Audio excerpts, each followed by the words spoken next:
Hello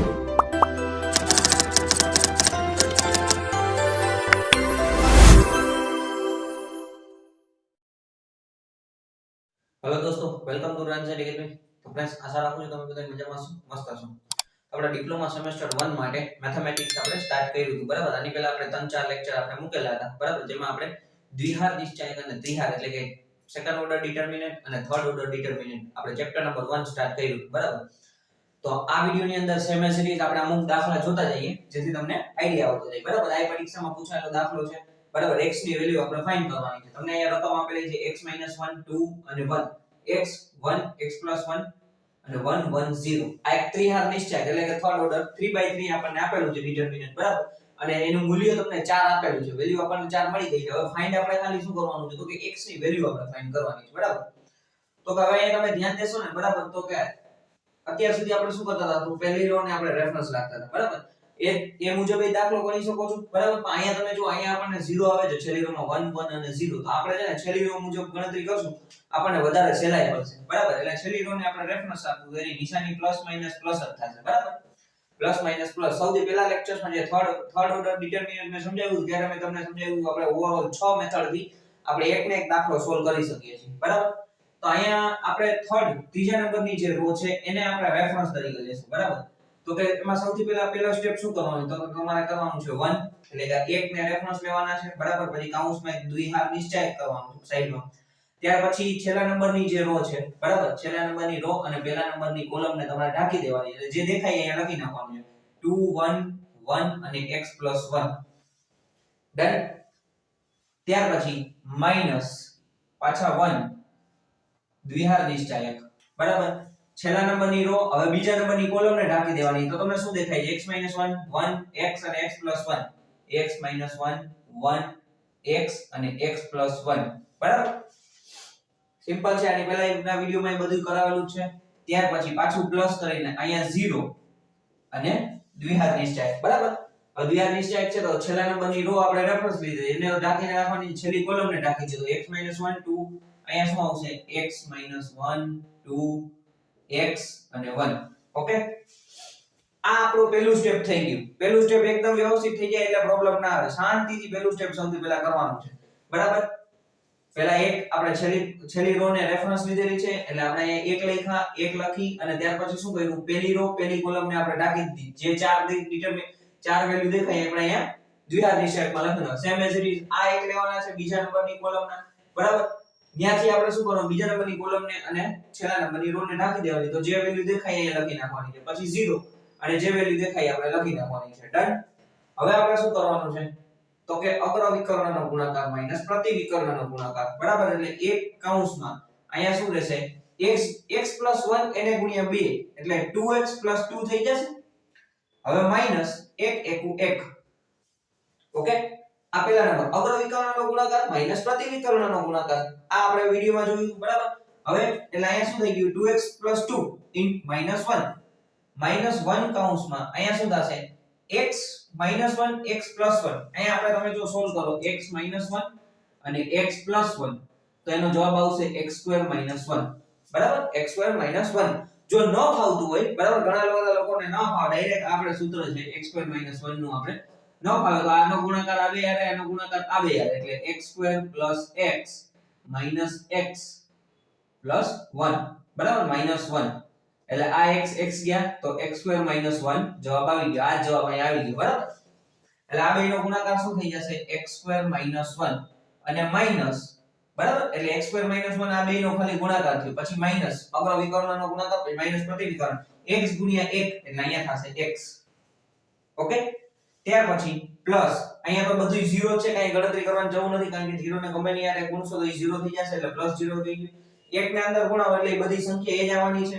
જો 2 માંથી 1 ગયા તો અહીંયા શું રહેશે 2x + 1 રહેશે, બરાબર। 2 - 1 એટલે 1 રહ્યા માઈનસ હવે અહીંયા તમે જો અહીંયા x² છે 1 છે ને x છે, ઓકે।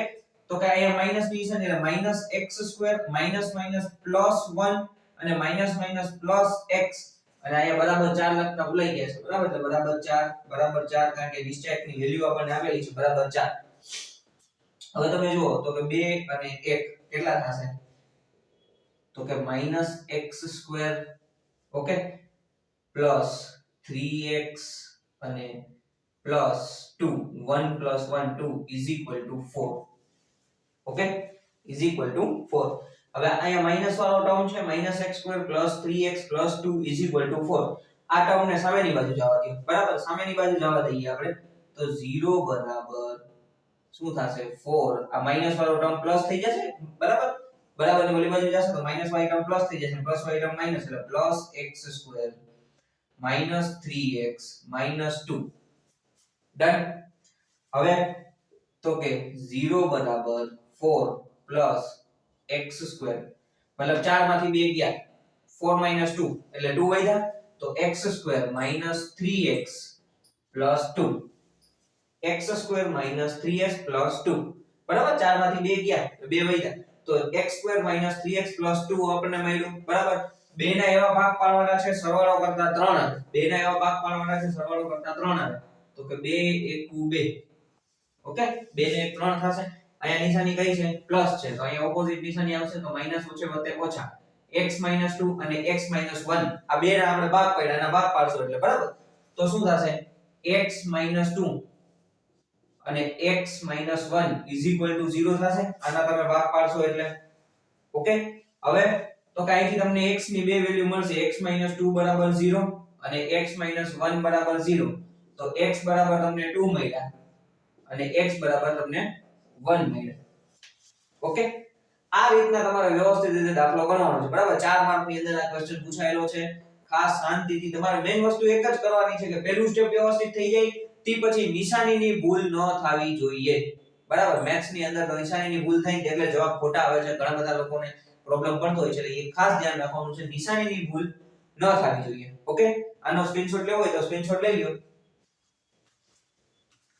ઓકે फ्रेंड्स આમાં કઈ ક્વેશ્ચન હોય તો તમે કમેન્ટ કરી શકો છો ઓકે નેક્સ્ટ બીજા દાખલા જોઈએ ઓકે તો બીજા બે દાખલા આપણે અહીંયા લીધેલા છે બરાબર 1 બાય 1 આપણે જોતા જઈએ પહેલા નંબરનો દાખલો તમને એમ કહે છે x 4 અને 4x4 440 3/3 ડિટરમિનન્ટ છે બરાબર એની વેલ્યુ આપણને 0 આપેલી છે x ની વેલ્યુ આપણે ફાઇન્ડ કરવાની છે બરાબર હવે સિમ્પલ છે આપણે જે રીતના હમણાં દાખલો ગણ્યો તો એ જ રીતના સેમ સિરીઝ આપણે મેથડ થી લેતા જશું બરાબર અહીંયા જો તમને એમ થાય કે મારે પહેલા નંબરને આપણે રેફરન્સ રાખી છે તો પહેલા નંબરને રેફરન્સ રાખીએ જો છેલ્લા નંબરને રેફરન્સ રાખવી તો છેલ્લા નંબરને પણ રેફરન્સ રાખી શકો એ તમારા ઉપર છે બરાબર કોલમને રેફરન્સ રાખવી તો કોલમને તમે રાખી શકો છો બરાબર આપણે છેલ્લા નંબરને રાખીએ કારણ કે અહીંયા 0 છે તો આપણને સહેલું પડે એટલે પ્લસ માઈનસ પ્લસ એની નિશાની થશે બરાબર તો કે સૌથી પહેલા 4 પછી કૌંસ બરાબર પછી અહીંયા માઈનસ 4 પાછું આપણે 2/2 અને પ્લસ 0 કૌંસમાં 2/2 બરાબર 2/2 આપણું ડિટરમિનન્ટ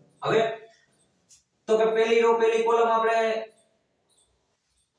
હાઈડ કરી દેવાની છે એટલે શું વધશે 4 4x4 બરાબર કારણ કે હવે આપણે હાથ રાખીને જ જોવાનું સીધું આપણને દેખાવું જોઈએ પહેલી રો પહેલી કોલમ ગઈ બરાબર એને હાઈડ કરી તો શું વધ્યું 4 4x4 પહેલી રો બીજી કોલમ પહેલી રો અને બીજી કોલમ કરી તો શું વધશે x4 4 4 બરાબર પહેલી રો ત્રીજી કોલમ પહેલી રો ત્રીજી કોલમ બરાબર સોરી છેલ્લી રો અને ત્રીજી કોલમ છેલ્લી રો આપણે છેલ્લી રો ને રેફરન્સ રાખ્યું છે બરાબર છેલ્લી રો વાત કરી છેલ્લી રો અને ત્રીજી કોલમ એટલે શું થશે x 4 4x અહીંયા આવશે જવાબ 0 બરાબર 0 છે હવે અગ્ર વિકર્ણનો ગુણાકાર માઈનસ પ્રતિ વિકર્ણનો ગુણાકાર તો કે 4 કૌંસમાં ચોકે ચોકે 16 x 4x 16 4x minus 4 કૌંસમાં 4x minus 16 બરાબર અને આ તો 0 થઈ જશે plus 0 is equal to 0 હવે અહીંયા જુઓ તો કે 16 ચોકુ 64 minus ચોકે ચોકે 16x minus બરાબર 16 ચોકુ 64 અને minus ચોકે ચોકે 16x minus હવે આને અંદર ગુણાવો 4 ને અંદર ગુણાવ્યા એટલે ચોકે ચોકે 16x minus minus પ્લસ થઈ જશે 16 ચોકુ 64 એના બરાબર 0 ઓકે 16x અને 16x 64 ને 64 કેટલા થશે 16 દુ 32x થઈ જશે બરાબર એટલે -32x અને 128 પ્લસ 128 એના બરાબર 0 ઓકે એટલે -32x = -32x + 128 બરાબર 0. -x ને 32x ને સામેની બાજુ જવા દે તો શું થઈ જશે? 128 બરાબર 32x થઈ જશે. માઈનસ માંથી પ્લસ થઈ ગયા તો x બરાબર શું થશે? 128 ના છેદમાં 32 બરાબર. x ની વેલ્યુ શું મળી તમને? 4. ડન. સાવ સિમ્પલ દાખલો છે બરાબર. મેઈન વસ્તુ જે તમારી ક્યાંય નિશાનીની ભૂલ ન થવી જોઈએ. ઓકે, x ની વેલ્યુ આપણને શું મળી? 4 મળી છે. સેમ એઝ ઇટ ઇઝ એના જેવો બીજો દાખલો છે એ આપણે લેવાનો છે. અહીંયા છે 1 2 5 1 x 5 3 1 અને 2. એક 3/3 આપણને ડિટર્મિનન્ટ આપેલો છે, એની વેલ્યુ આપણને 0 આપેલી છે. x ની વેલ્યુ આપણે ફાઇન્ડ કરવાની બરાબર. સેમ એઝ ઇટ ઇઝ પહેલી રો ને આપણે રેફરન્સ લઈ લઈએ છીએ એટલે 1 પછી બ્રેકેટમાં પહેલી રો પહેલી કોલમ આપણે હાઈડ કરી દેશું એટલે x 5 -1 અને 2 -2 કૌંસમાં એટલે કે બ્રેકેટમાં પહેલી રો વચલી કોલમ પહેલી રો સેકન્ડ કોલમ બરાબર એટલે 1 5 3 2 ઓકે અને +5 કૌંસમાં એટલે કે બ્રેકેટમાં પહેલી રો છેલ્લી કોલમ એટલે 1x 3 -1 = 0.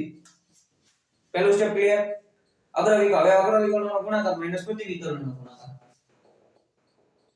એક કૌંસમાં 2x. હવે અહીં ધ્યાન રાખજો -2x પછી -1 into 5 -1 એને ગુણ્યા 5 એટલે શું થઈ જશે? -5 થઈ જશે.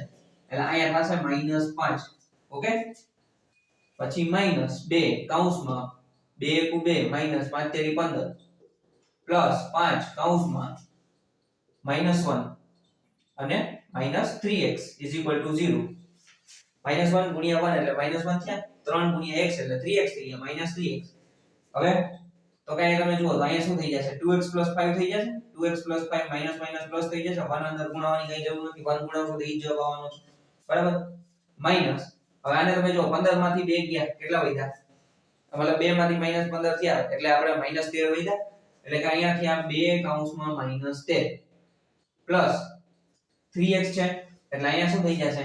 5 ને અંદર તમે ગુણાવી દો એટલે -5 અને -15x એના બરાબર 0. ઓકે, હવે આ કૌંસ છોડો તો કે 2x + 5 માઈનસ -2 - 13 -2 - 13 એટલે માઈનસ માઈનસ પ્લસ થઈ જશે. 13 દુ 26 -5 -15 x = 0. 2x 15x માંથી 2x ગયા બરાબર. 15x માંથી 2x ગયા 5 5 કેન્સલ બરાબર. પ્લસ માઈનસ 5 થયા. 15x માંથી 2x ગયા તો શું થયા? 26 એમણે મળ્યા. 26 - 13x = 0. તો 26 બરાબર આ 13x ને સામેની બાજુ જવા દે તો 13x થઈ ગયા. -13x છે સામેની બાજુ જશે તો +13x થઈ જશે. તો x બરાબર 26/13. તો x બરાબર જવાબ આવ્યો 13 દુ 26 2. ઓકે, સાવ સિમ્પલ છે બરાબર. ખાલી તમારે પહેલું જ સ્ટેપ એકદમ વ્યવસ્થિત રીતે થઈ જાય પછી તો આરામથી તમને ખાલી ક્યાંક નિશાનીની ભૂલ ન થવી જોઈએ બરાબર. આનો સ્ક્રીનશોટ લેવો હોય તો સ્ક્રીનશોટ લઈ લો. ઓકે ફ્રેન્ડ્સ, આશા રાખું છું તમને વ્યવસ્થિત રીતે સમજાણું હશે. કાઈ પણ ક્વેશ્ચન હોય તમને એવું લાગે કે નથી સમજાણું તો તમે કમેન્ટ કરી શકો છો. Okay, thank you for watching this video friends. Like કરો, શેર કરો, સબસ્ક્રાઇબ કરો ટ્રાન્ઝેક્ટ એકેડમી.